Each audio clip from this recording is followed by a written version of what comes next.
Now we have our custom field group added, and that has now been associated with our case studies. Let's go ahead and select Add New Case Study. So now we can see that we've got our category here, which we set up as a taxonomy. We've got the featured image that we set up as a taxonomy, the title as a taxonomy, and the editor as a taxonomy. But now, as we come down, we can see that we've got these new fields to edit and put in. So case studies. So if we want to add a new case study, we have to put in a company, the website URL, the desktop image, mobile image, and the website brief. So the brief for this website build.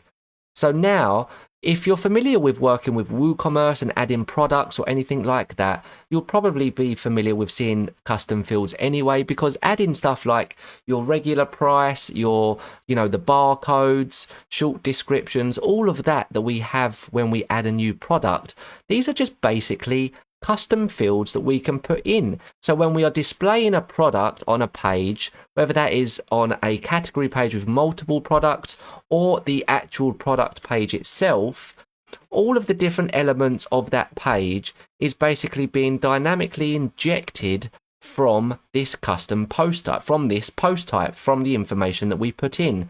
So all of this information that we now put in, when we come to build our our case studies template to display each of these case studies using, we can then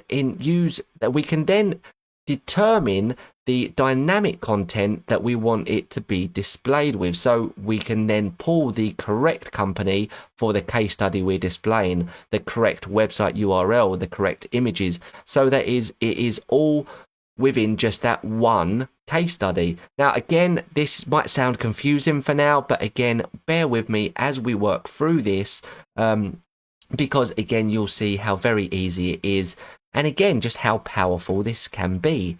So let's go ahead and add a new case study now. So I'm just going to use a couple of my own websites. Let's say Better Life Design, which is one of my blogs.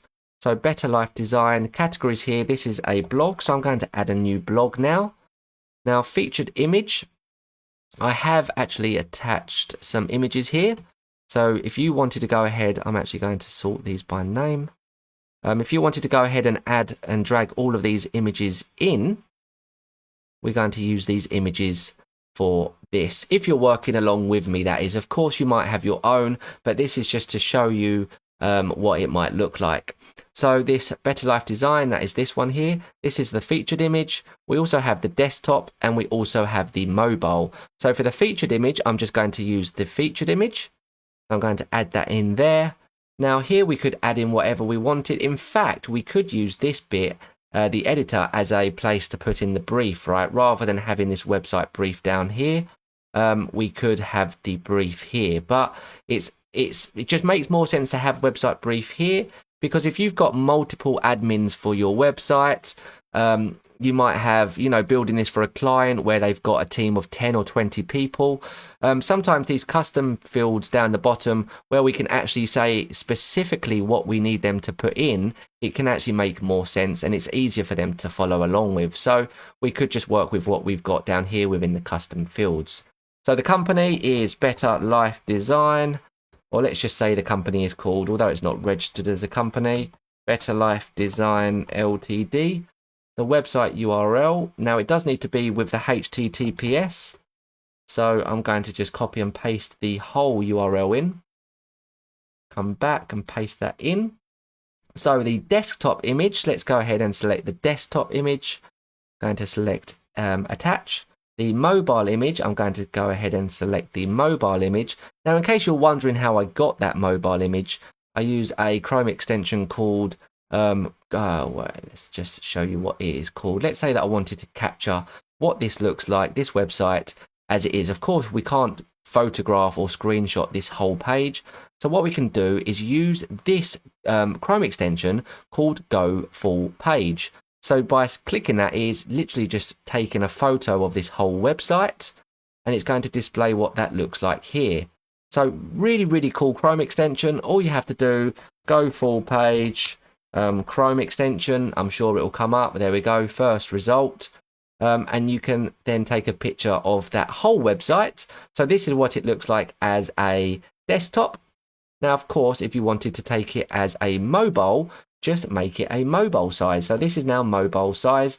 We can do the go full page again, go full page here, select that, and it's going to take an image of this page as a mobile.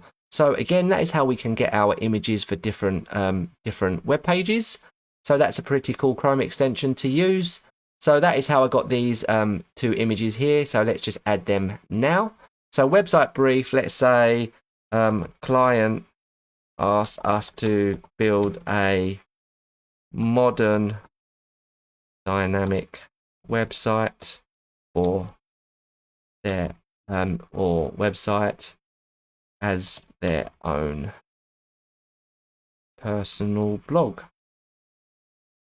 So something like that. We could say, you know, under the website brief, we could even give instructions to say, you know, keep your words to, you know, under 50 words or under 20 words. Please explain the brief or outline what the client asked us to achieve.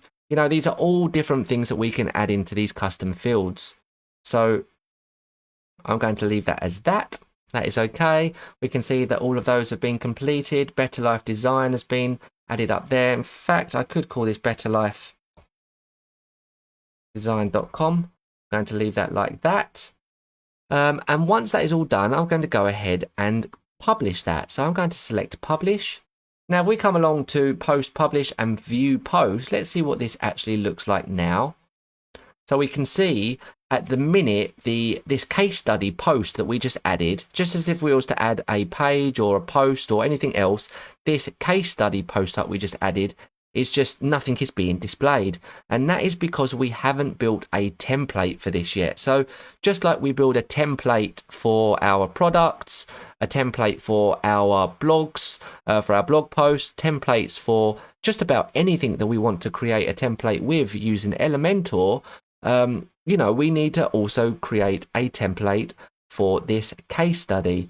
So that is exactly what we're going to be doing in the next lesson, and I'll show you how we can pull all of this information that we've just put in down here and dynamically inject it onto our case study template file.